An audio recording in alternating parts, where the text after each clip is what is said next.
Hello student, welcome to our modern Gurukul institute.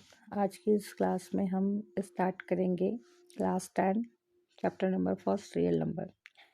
ये जो questions हैं ये मुझे केवीएस के कुछ बच्चों के द्वारा भेजे गए थे, जो उनका कहना था कि मैम बहुत ही इम्पॉर्टेंट क्वेश्चंस हैं या इस टाइप के क्वेश्चंस को आप सॉल्व करवाइए। ये बहुत ही सिलेक्टेड क्वेश्चंस हैं जो प्रीवियस ईयर में कई बार क्वेश्चंस पूछे गए हैं, उनकी एक ये सीरीज़ है। तो पहले तो मैं ये चैप्टर वाइज बनाऊंगी और फिर इन्हीं को रिलेट करके एक वीडियो आपका जो रहेगा वो ऑल क्वेश्चनों का रहेगा। ठीक है, तो स्टार्ट करते हैं हमारे इस क्वेश्चन की सीरीज़ को। ठीक है, एक मिनट रुकिएगा।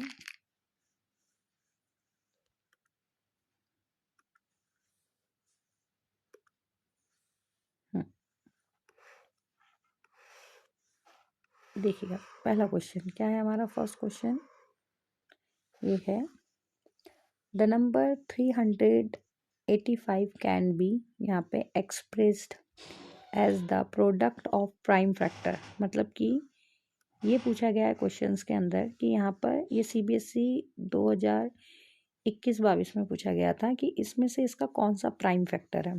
तो बहुत ही इजी है, देखिएगा।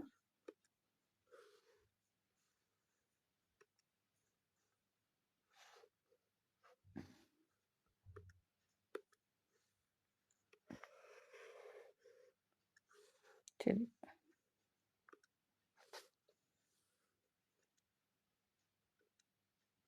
देखिए क्या लिखा है यहाँ पर। 385 385 जो है इसका हम निकालते हैं फैक्टर। तो क्या होगा, 5 है तो 5 है हमारा, तो सबसे पहले हम 5 से स्टार्ट करते हैं। ठीक है, 5 से बन जा 35, 3 बचा तो ये हो गया 35, फिर से 5 से बन जा 35। अब फिर से हम एक बार करते हैं तो कितना हो जाएगा यहाँ पर, देखो 7 बन जा 7, 7 बन जा 7। अब किससे जाएगा, 11 से, 11 बन जा 11। यानी हम देखते हैं कि 385 इसका क्या फैक्टर निकला हमारे पास, 5 इंटू 7 इंटू 11। ठीक है, तो कहाँ है हमारे पास ऑप्शन ए रहा, 5 इंटू 7 इंटू 11। अब हमारा नेक्स्ट क्वेश्चन देखते हैं क्या है। नेक्स्ट क्वेश्चन ये है आपका नेक्स्ट क्वेश्चन। ठीक है, ये भी प्रीवियस ईयर में पूछा गया है। क्या है इस क्वेश्चन के अंदर,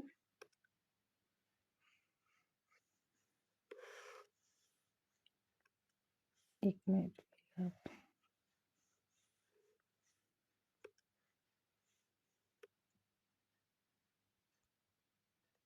सॉरी, ये क्वेश्चन मैंने पूरा सॉल्व करवा दिया, इसके बाद ये कैमरा ऑन हो रहा है। मैं फिर से एक बार इसको बता देती हूँ। क्या लिखा है हमने यहाँ पर, देखना कि n इज इक्वल टू 1 2 3 4 हमें दे रखा है। मतलब नेचुरल नंबर है तो नेचुरल नंबर यही होते हैं 1 2 3 4 5 6।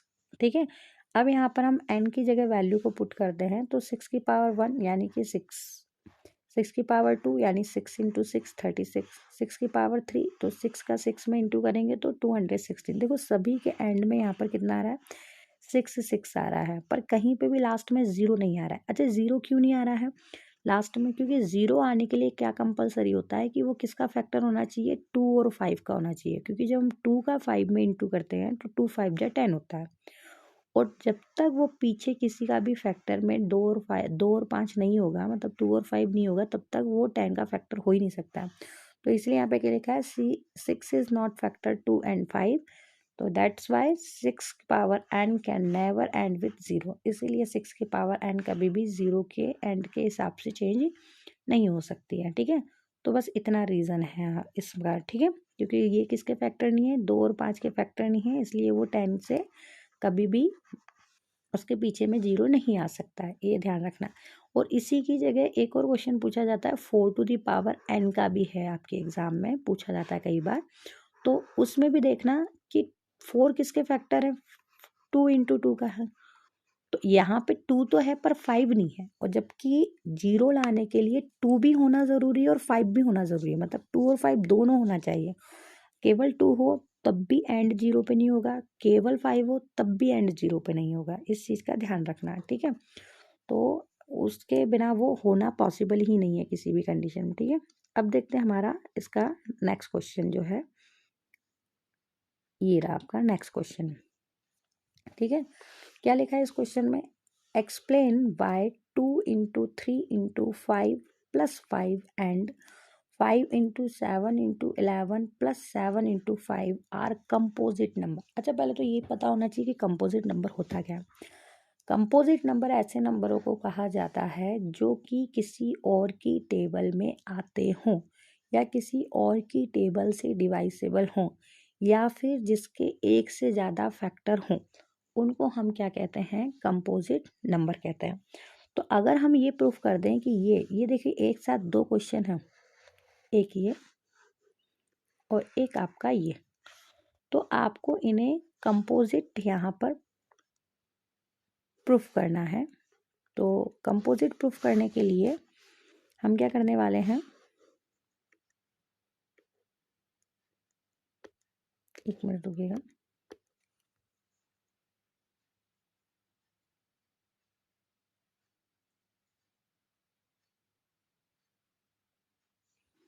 ठीक है, तो देखिए पहला हम इसमें डालते हैं पॉइंट, क्या ये देखना 2 × 3 × 5 + 5, ये आपकी एक टर्म है और ये आपकी दूसरी टर्म है। तो हम क्या करेंगे, इस एक टर्म में से यहाँ पर 5 और 5 दोनों में क्या है, कॉमन है, तो हमने 5 को कॉमन ले लिया। अंदर क्या बच रहा है, यहाँ पर देखो 2 × 3 प्लस यहाँ पर कुछ नहीं बचा तो 1 बचा, तो 5 ब्रैकेट में 3 × 2 = 6 प्लस 1, तो 5 ब्रैकेट हटा तो इंटू में क्या आया, 7 आया। अगर मैं सिंगल सिंगल डिजिट देखूँ तो 7 और 5, अगर केवल 7 और 5 की बात करूँ तो 7 किसी के टेबल में भी नहीं आता, 5 भी किसी के टेबल में नहीं आता, पर 7 × 5 है, तो 7 × 5 यानी कि 35 के फैक्टर है क्या, कौन कौन से हैं, 5 और 7। तो क्या लिखेंगे, बिकॉज 5 and 7, एक मिनट रुकिएगा, 7 आर 2 फैक्टर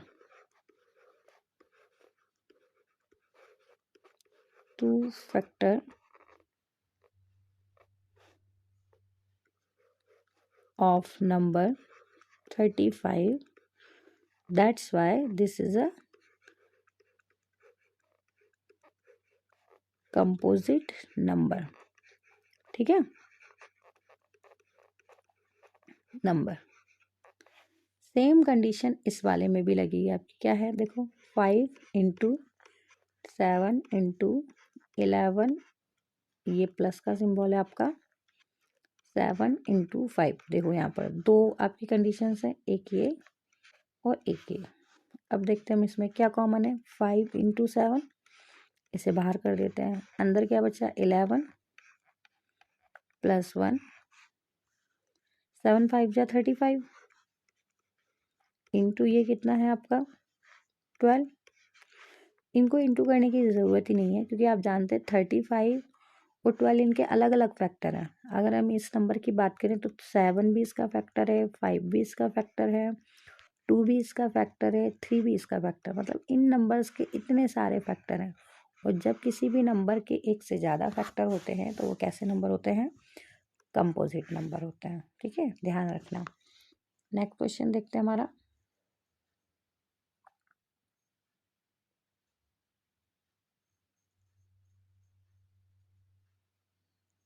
ये बहुत ही ध्यान से समझना, ठीक है, इस टाइप के क्वेश्चन बहुत ही कंफ्यूजन भरे होते हैं थोड़े।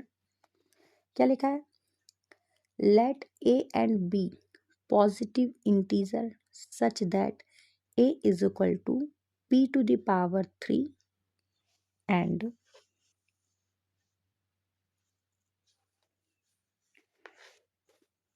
b is equal to p to the power 2 and q की power 3, where p and q are prime number. कैसे नंबर है ये? प्राइम नंबर है, ठीक है।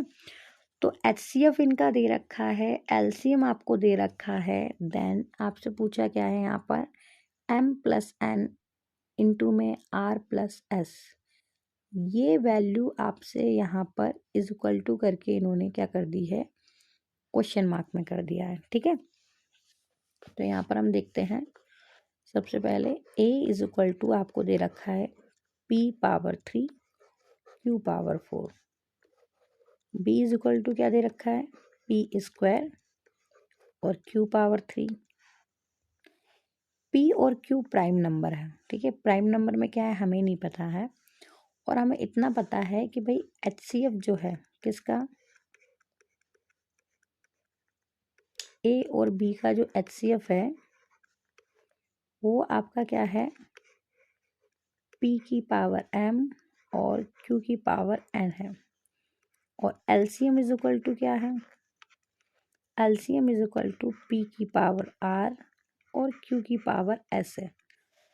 तो आपसे अब इन्होंने ये वैल्यू पूछी है। अब एक लॉजिक लगाने वाली बात है कि हमको पता है कि भाई LCM इंटू HCF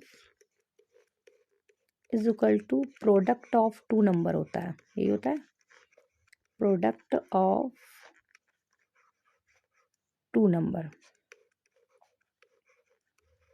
अब हम ऐसे समझते हैं कि LCM इन्होंने खुद बोला है कि भाई कितना है, P⁻R है और बोला है Q⁻S है, तो हमने मान लिया, ठीक है भाई।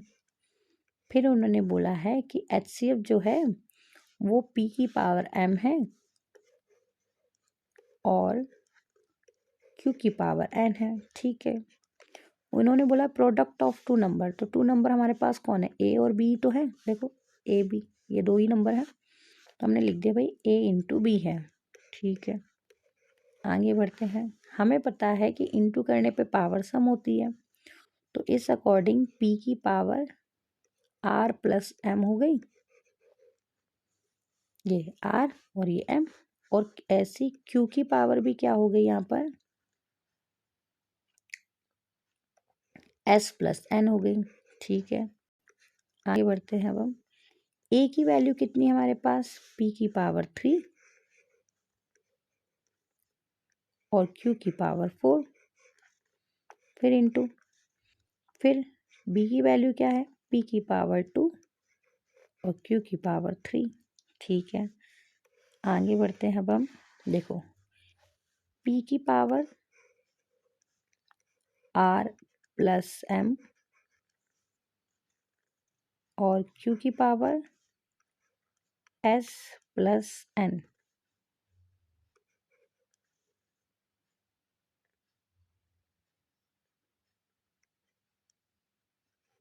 और यहाँ पर 3 और 2 5,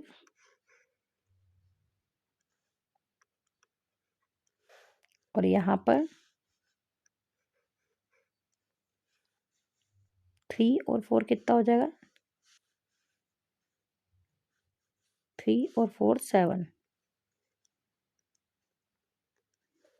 अब देखिए यहाँ पर ये दोनों सेम है, तो क्या हम पावर से पावर कट कर सकते हैं, ये पावर से ये नीचे से ये नीचे क्या हो गया आपके, कैंसिल हो गया, तो ये आपस में क्या हो जाएंगे, मल्टीप्लाई नंबर्स यहाँ पर, तो 5 7 जा कितना हो गया 35।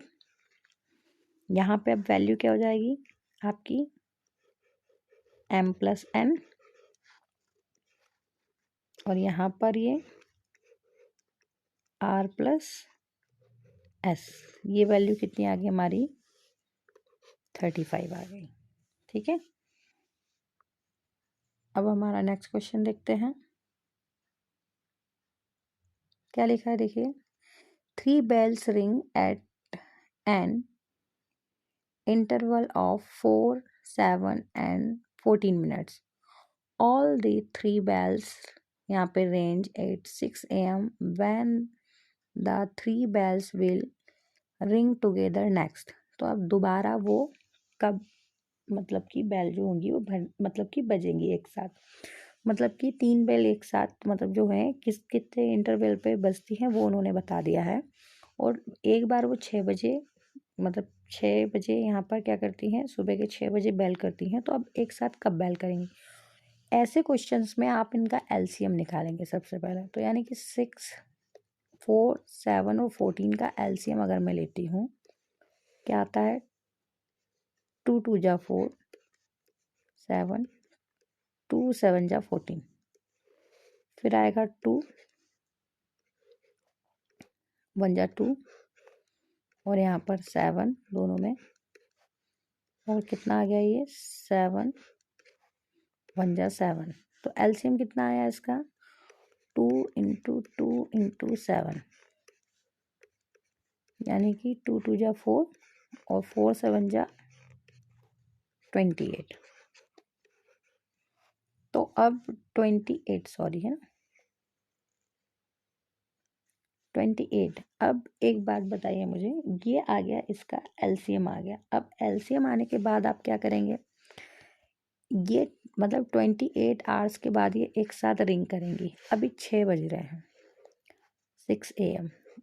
अगर मैं 24 आवर्स को प्लस कर दूं तो फिर से 6 AM हो जाएगा। पर इसमें से अभी 4 बचा है पार्ट, तो 4 बचे हुए पार्ट को मैंने फिर प्लस कर दिया, तो ये कितना हो जाएगा? 10 AM। तो ये आपका सॉरी इक्वल का साइन आएगा यहाँ पर बेटा, है ना। तो ये कितने घंटे के बाद में फिर से बेल करेगी, ध्यान रखना। तो ये अगले दिन मतलब नेक्स्ट, यहाँ पे लिखेंगे हम नेक्स्ट डे 10 AM, ठीक है। इतने पे ये रिंग क्या करेंगे, एक साथ बजेगी, ठीक है। अब देखते हैं हमारा नेक्स्ट क्वेश्चन।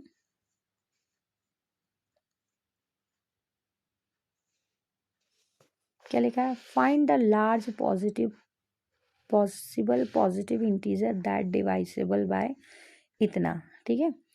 रिमेनिंग अगर उसमें से कितना बच जाए, 5 6 एंड 7 बच जाए तो